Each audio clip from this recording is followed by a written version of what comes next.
Hello YouTube, this is King Gabe here, coming at you live and in color once again. And as of the moment, after quite a few videos of royal talks and comic updates and whatnot, we're going to be taking a little wifey and I are going to be taking a little bit of break from filming, of course, at least for the week. Not sure about next week or anything like that, but at least for this week we will be taking a bit of a break. However, we do have a couple of features to keep you entertained while you wait for us on our hiatus there. This video that you're about to see was pre-recorded May 10th of 2021. So just letting you know, it is the review of the Yu-Gi-Oh! Duel disc. A lot of the information in there was pretty well recorded, and is very valuable. So figured this would be a good time to upload this onto this channel for you guys to see if you hadn't seen it on the old channel that it was once on. So here you go, Yu-Gi-Oh! Duel disc review. And like I mentioned, there will be a few other pre-prepared videos that will be coming at you kind of off and on this week while we take a bit of a break from filming any new stuff there.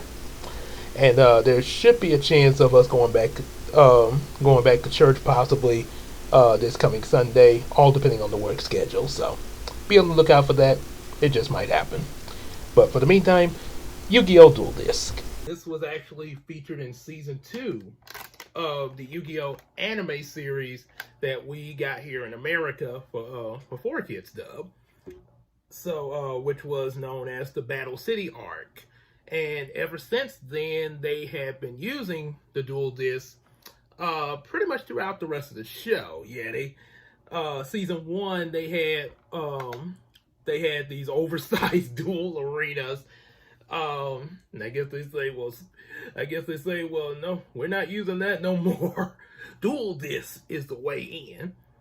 And as and a little bit knowledge on the invention of it, the Seto Kaiba is the one that, of course, made the dual disc. And he also did have something to do with the arenas, the holographic technology and everything. That's why he had the arena in the very first episode of Yu-Gi-Oh! And mentioned about the whole hologram thing. Also, according to the manga that I actually said that I was reading at one point in the live stream, when it first introduced Kaiba, the reason behind Kaiba making the holographic technology in the manga series was because of the shadow game that other Yugi, aka Pharaoh Atem, challenged him to. And Kaiba liked the ideal of real monsters and stuff being more challenging, because he is really big on games. And as in the manga thing, you know, all kind of games were in the play, but Duel Monsters was his favorite. So yeah, that was in but as for the anime, since they sort of didn't really reference the manga a whole lot except for a few things, yeah, it was just, oh, here's Kaiba, Duel Monsters, time to duel. And the series begins. And we spend our money on trading cards. And I am not ashamed of that. And anyway, and also before I go any further, if y'all got any, if those of you who watching this and are like, huh, what is he talking about? What's this? What's that?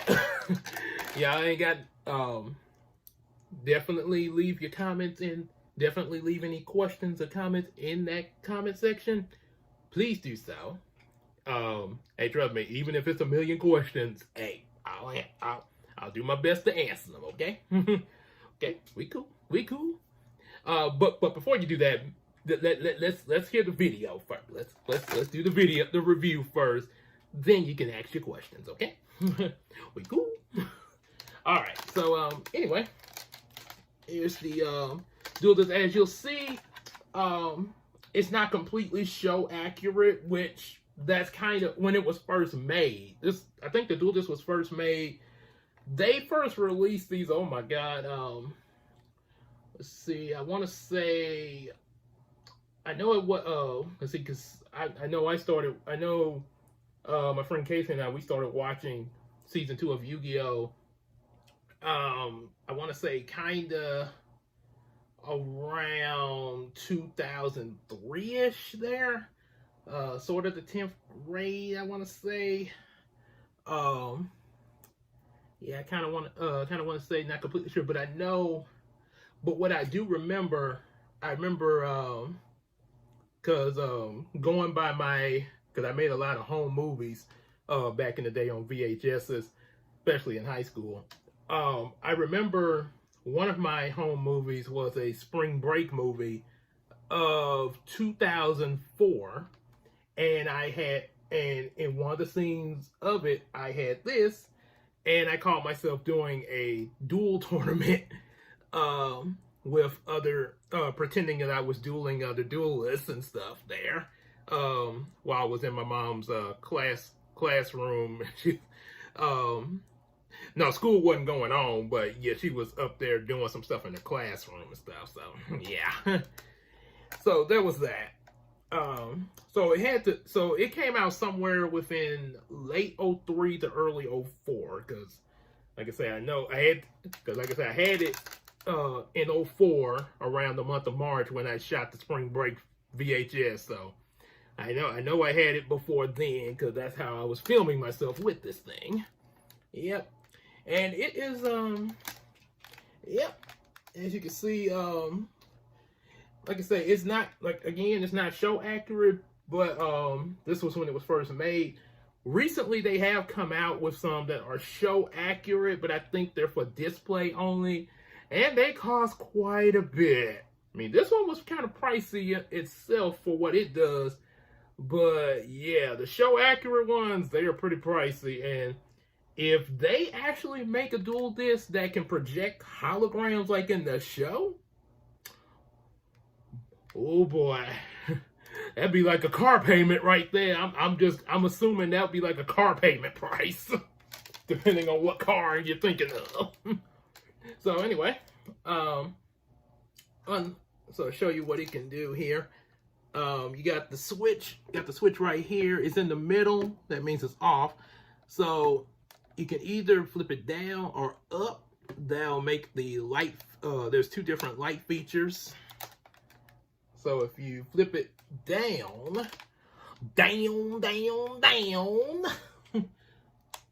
you get that. Play it again. You get that. And if you flip it up, you get that. Also, if you, let me turn it off and back on. If you do this while it's on, oh yeah, just like in the show, it's time to duel. So I'm gonna so now I've shown you that. Unlike the morpher that was too small for my arm, this still can fit on my arm. Now I will admit, since my arm is grown, it's kind of tight, but it's worth it. It's definitely worth it. Just gotta adjust it a little bit. Oh yeah. Even kind of makes me a little muscular. Cause I am a man with a dual disc. Almost like I got a blade on my arm.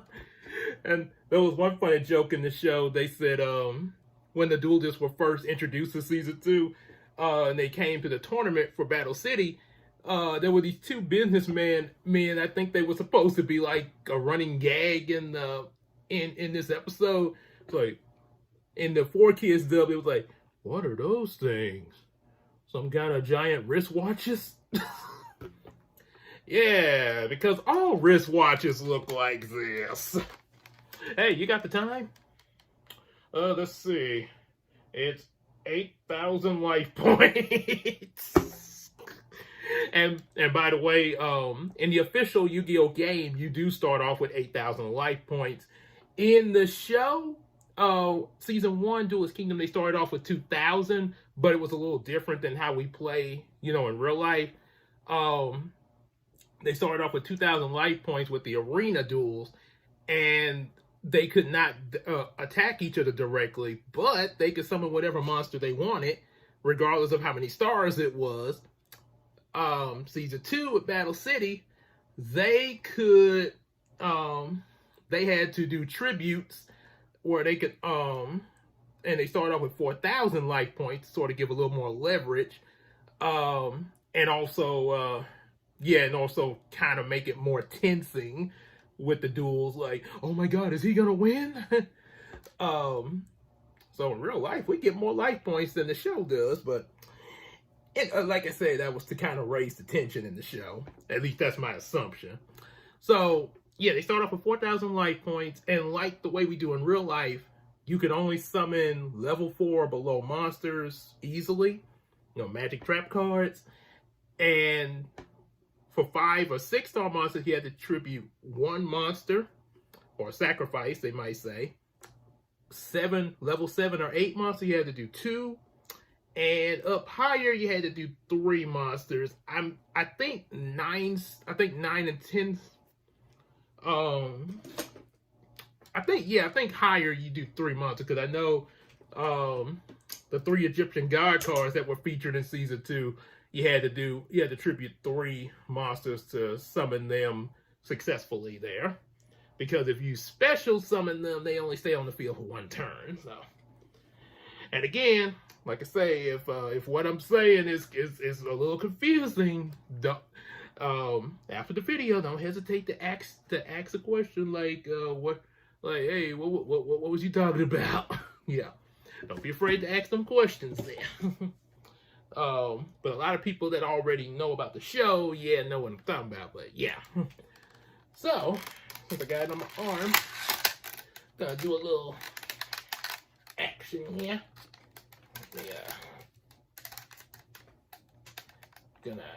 It's time. So, before I press the button, let's make sure the light's on. Okay. So I'm gonna take, this is I got different decks in here. I sort of changed them around from time to time.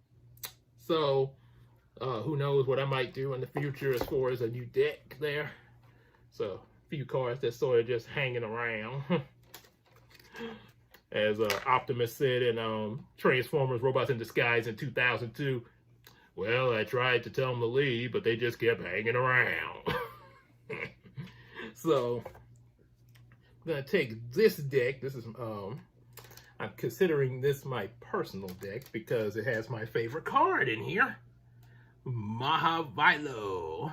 Or I think I said Mahavilo, and I think in the 4Kids edit they said Mahavilo. At least that's what Taya called him in there, aka Anzu, because she used this card in season 3 of Yu-Gi-Oh! Go Mahavilo! Attack with Sacred Lightning! And I really like that card because he gains 500 attack points for every equipped spell card. So if you equip him with something like Axe of Despair that gives him 1,000 points, he'll go from 1,550 attack points to 2,550 attack points and get an extra 500 points to 3,050 and be able to beat a 3,000 point Blue Eyes White Dragon. And that's just one magic card. Equip more magic cards, oh boy, he's gonna be really powerful. So, and also these are 2 other cards I like here. Silent Magician, level 4 and 8. It's pretty cool there. Okay, so what I'm gonna do, and I'll fix it back after the video. I'm gonna shuffle the deck. And I know, before you say anything, I know mostly you're supposed to use card sleeves with these. I am aware of that. we've been doing Case and I've been doing it like this. And I mean, she may have gotten card sleeves. I don't know. She may have gotten card sleeves on her cards. Maybe not, maybe so. But I've just been kind of keeping to this for a while, and I just still do. I just never could get into the card sleeve. Now, if I were to go in a tournament, I would have to get some card sleeves. So, yeah, if I don't know if I would or not, because the tournaments got so many regulations. I'm talking about the real live one. They got so many regulations and ban cards, and they change that up every so often ever since Yu-Gi-Oh first came out. So yeah, probably this is a best tournaments I probably would do good as if I was in the show. You know, where I could rely on the heart of the cards. So, gonna, okay, it should be shuffled good. Because I'm gonna show you how it works with your deck. You put it right in here. You might want to lock it into place. Now, you can open that when you get ready to draw your cards. But I usually keep it locked up until it's my turn again. So, what you're gonna do, now it's on your arm. See how it works on my arm. Let me turn the light on. It didn't light up. I think I may have, let's see. I want to do it with the light. Okay. Okay, that's not the right one. Okay. Let's try it again. There we go. It's time to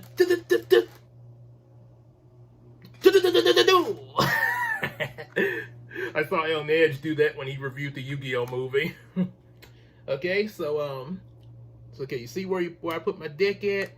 This right here is the graveyard, where like if your monster gets destroyed, or like say you used a spell or trap card and its effect has resolved, you would put it in there.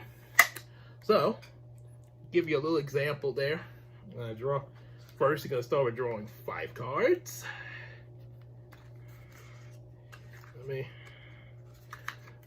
me shuffle again, because I want to get a balance of trap and monsters, or trap, magic, and monsters, so I could really show y'all a good example of this working here.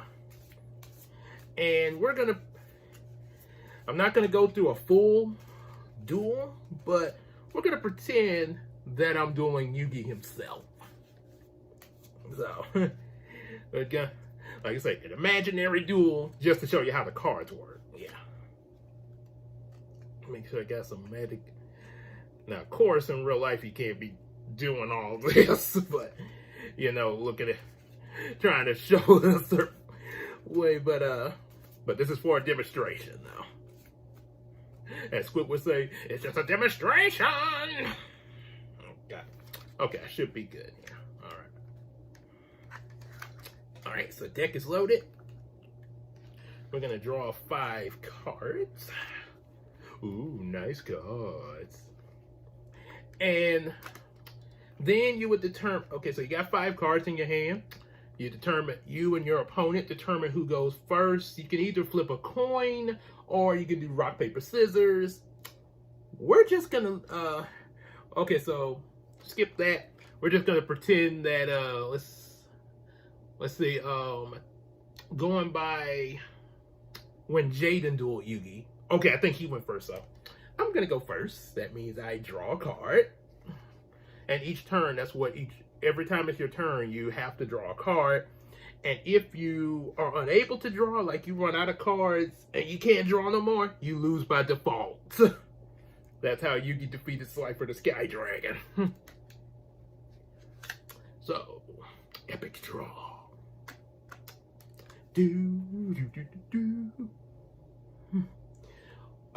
Shippy. Or do it like in the Japanese version. Omeka.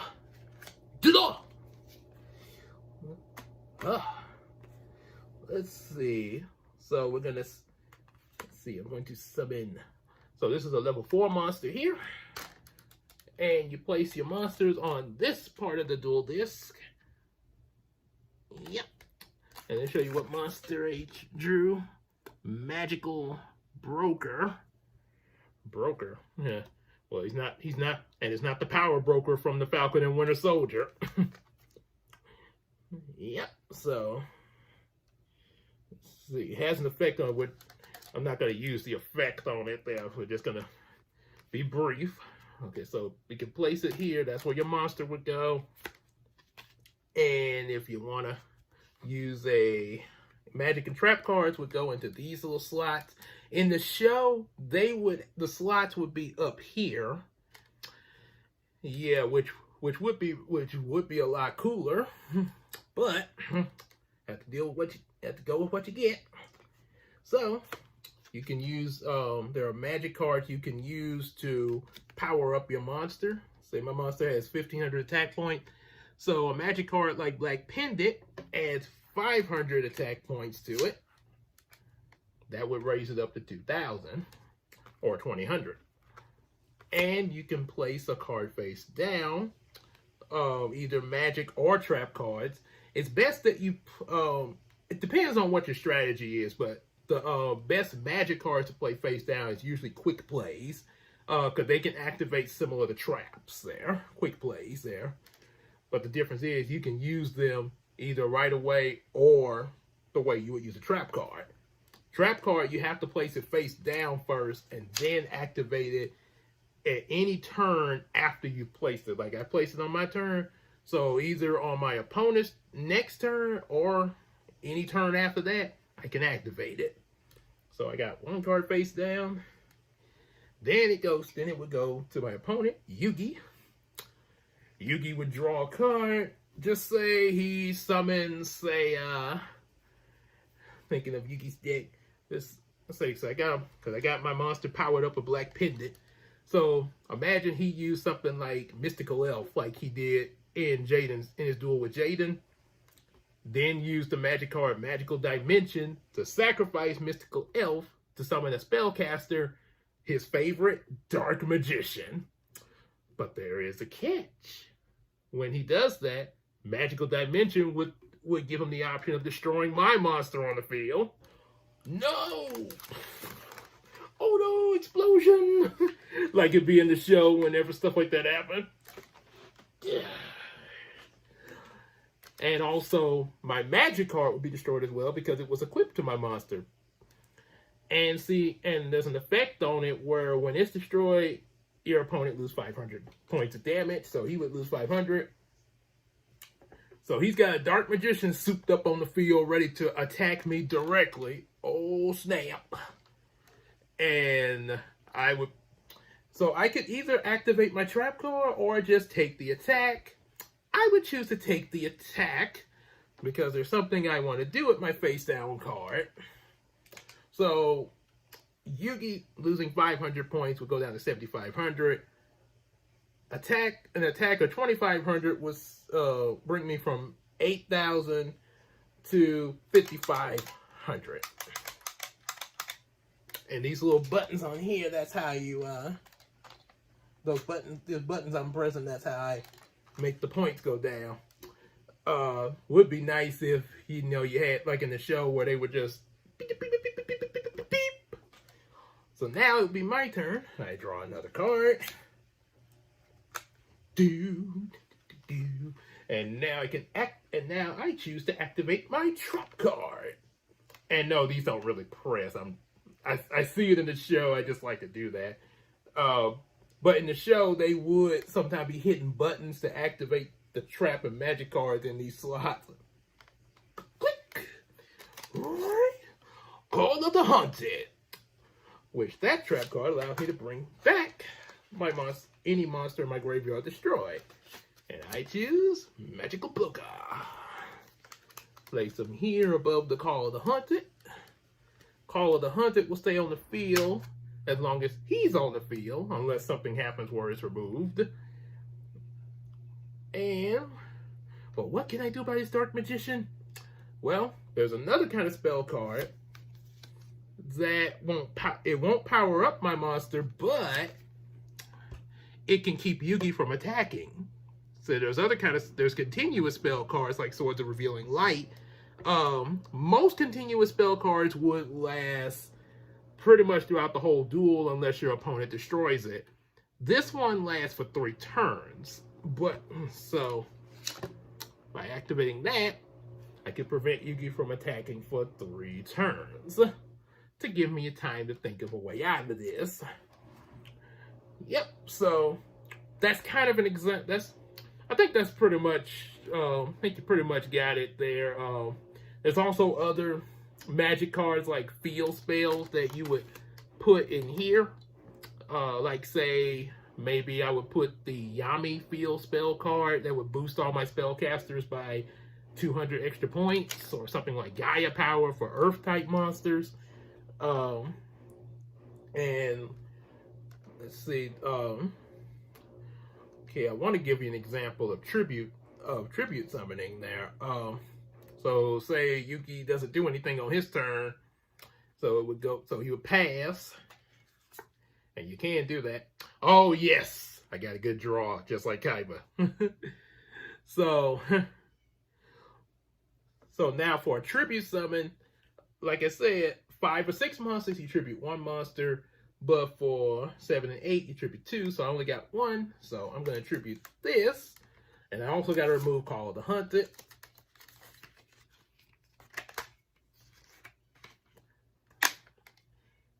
Remove that, and I can summon this fiery guy. But he only has 2,000 attack points there. Let's see, you can... Yep, he only has 2,000 attack points, so there's still some work to do if I want to get past the Dark Magician. But, like I say, that's an example of it there. Like I say, not gonna try to go through a whole out duel because I don't have fancy holograms. So that's pretty much all I'm gonna show you for that there. Anyway, they don't sell these in the store like they like years ago when I first picked this up, but you can get them online. I think they might have some on Amazon, possibly. If not, there are other sites that do it. I know there's eBay, and then you got other various sites. Just like I said, just kind of be careful with the site you go to. That's all I'm saying. You know, be careful with the site you go to. But other than that, you know, if you're able to get you one, definitely do that. And again, since it's the end of the video, go to that comment and ask me 1,000,000 questions. I got 1,000,000 questions to ask you. So, I guess I better prepare myself to answer a whole lot of questions.